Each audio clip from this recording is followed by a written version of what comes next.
I know you said about being a disc jockey and the like of. How did you become involved in radio? Because actually working on the club scene, as it were, and being a disco DJ, as it were, to radio presenter, people think is a very natural step, but it's not, because the two jobs are completely different. They have similarities, obviously, and one is that you're presenting music, but the styles are completely different. How did you become involved in radio? Was it something you always wanted to do? Yeah, you're certainly right in as much as they're totally different.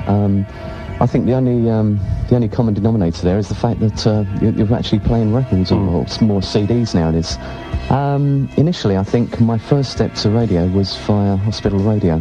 That was like the next progressive step towards getting anywhere on radio, I thought anyway. And I think probably most people go that way. That was my first taste. Took a little while, well not too long actually, to get a programme. Took about 6 weeks, I think, before this is on hospital radio? Right, okay. Yeah, brilliant. And from there on, really, I think the bug bit, as it does. I just went from station to station, which I've enjoyed every one. You told me earlier that you was actually involved on the ships in the early days, on the pirate ships like Caroline and the like of. How did you become involved in that? Was that the next step from hospital radio onto the pirate boats? Yeah, strangely enough, I once went to college at Leicester, and some questions there on the workshop was your interests towards radio, and I said pirate radio, radio abroad, and I can't remember what the other one was. Anyway, 2 years later, I got the offer to go out on Radio Caroline. Tell us how that came about, Tony. Well, obviously, demo tapes, like you would. You'd send out your demo tapes, and you'd wait and wait and wait.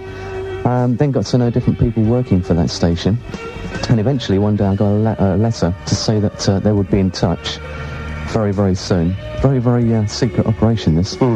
And suddenly I got a phone call to say, get packed, you're out in 2 days. How long ago was that? 3 years now. Oh, really? And what was it like the very first time you went out there? Frightening, to be honest. You go out on a small boat out of a small harbour. The boat probably about 30 foot, and we got out of the harbour gates, no problem at all. The skipper said, are you okay, any seasickness, any problems like that? I said, well, I don't really know, I've never been out this far before, we'll soon find out.